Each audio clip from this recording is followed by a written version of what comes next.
Tidbits from TNT, Tuesday morning, the 4th of November 2025. Listen to the full version on the official dinarreport.com website and become our supporter on Patreon. Tishwash. Central Bank.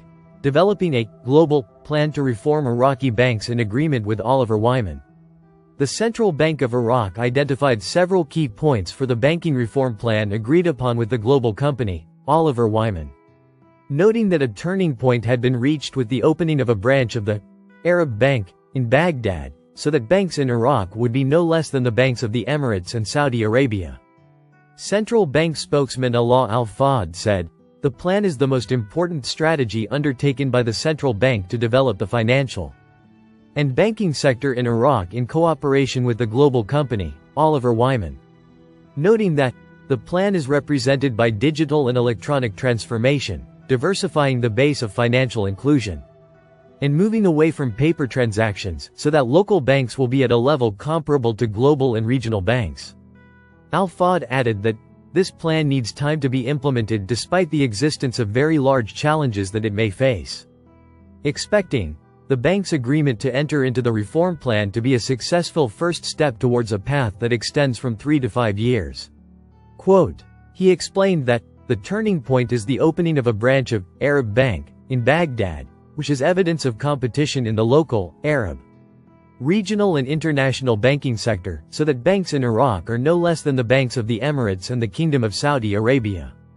And its application in cooperation with the global company makes these banks operate at a global level of financial services, improve their quality, develop human resources and apply technological transactions and cybersecurity within a comprehensive plan for technological, financial and banking reform and development in Iraq. Tishwash. Bank of Baghdad forms its new board of directors, becoming the first Iraqi bank to implement the central bank's new governance framework. Bank of Baghdad, one of Iraq's leading banks, announced the formation of its new board of directors during its 9th Extraordinary General Assembly meeting held today.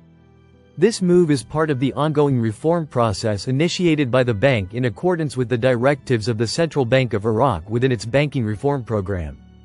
This new board represents a significant step, making Bank of Baghdad the first bank in Iraq to implement the new corporate governance framework approved by the Central Bank of Iraq. This underscores the bank's commitment to the principles of transparency and corporate responsibility, and its adoption of global best practices in banking management. During the meeting, the following members were elected to replace those who had resigned: Ms. Tamara Hussein Al-Shadidi, Mr. Khalid Sharif Al-Haza, Mr. Nidal Faiq Al-Kabaj, and Mr. Ahmed Tashin Al-Mala, the managing director. The following alternate members were also elected: Yazin Badr Kurdi, Salah Muhammad Salim, Baida Salem Suleiman, Inez Abdul Rahman Al-Kaisi, Fadi Muhammad Ayad, Zudi Bajat Al-Jiyuzi, Dr. Taha Jafar, Ghassan Ahmed Salim, and Niran Sabri Ishaq. The new board of directors held its first meeting, electing Abdul Karim Alawi Al-Kabariti as chairman and Dara Noor El-Din as vice chairman. Ahmed Tashin Al-Mala, managing director of Bank of Baghdad, stated that the new board represents a strategic step towards strengthening corporate governance practices and solidifying the principle of separation between ownership and executive management. He expressed his pride that Bank of Baghdad is the first Iraqi bank to implement the Central Bank of Iraq's new framework. He added that this measure aligns with the Central Bank of Iraq's regulations for restructuring the board to keep pace with developments, adhere to international and local standards, and ensure the provision of high-quality banking services that meet customer expectations and support sustainable growth. He affirmed that the bank will continue to maintain its financial stability and operational robustness while moving forward with its ambitious strategy for sustainable growth and the provision of innovative banking solutions. Tishwash. The Sudanese president declares it openly: "I want a second term." Prime Minister Mohammed Shia al-Sudani confirmed on Monday that the disarmament of armed groups is linked to the withdrawal of international coalition forces, which will take place next September, and stressed his desire to obtain a second term. Al-Sudani told Reuters that Iraq has pledged to put all weapons under state control, but that will not work as long as there is a US-led coalition in the country, which some Iraqi factions consider an occupying force. He added that there is still a plan for the international coalition against ISIS to withdraw from Iraq by September 2026, because the threat of armed Islamist groups has declined significantly. He said, "ISIS does not exist. Security and stability exist, so give me an excuse for the existence of 86 countries in the coalition." Referring to the number of countries that have participated in the coalition since its formation in 2014. He added, "At that point, there will certainly be a clear program to end any weapons outside the state institutions. This is everyone's demand," noting the possibility of factions joining the official security forces or entering the political arena by laying down their weapons. He pointed out that no party can drag Iraq into war.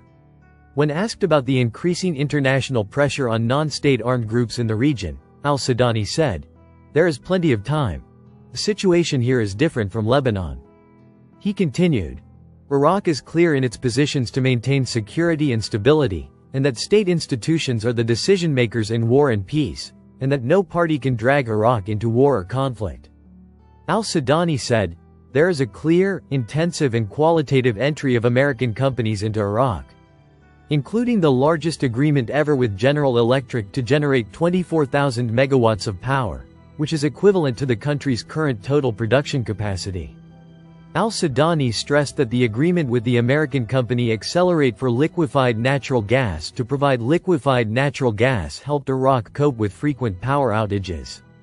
Al-Sudani praised the preliminary agreement recently signed with ExxonMobil, saying that, "The advantage of this agreement is that Iraq, for the first time, is agreeing with a global company on the development of oil fields, along with an export system."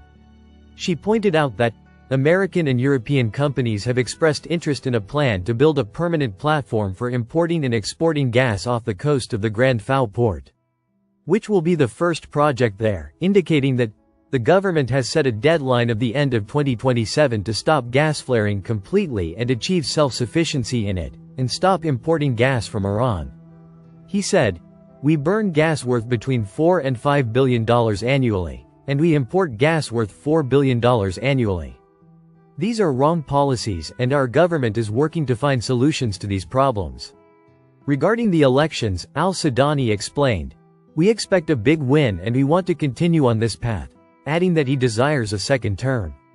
He expressed his belief that this year's elections will see a higher turnout than the parliamentary participation rate of about 40% last year, which had decreased from about 80% 2 decades ago. Al-Sudani listed the number of unfinished projects he inherited from previous governments' 2,582 projects, according to him, and indicated that he spent a small part of their initial cost to complete them. He concluded by saying, "I am not worried about Iraq's financial and economic situation. Iraq is a country rich in resources, but my concerns are about the delay in implementing reforms."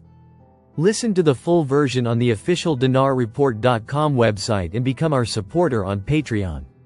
Source: dinarrecaps.com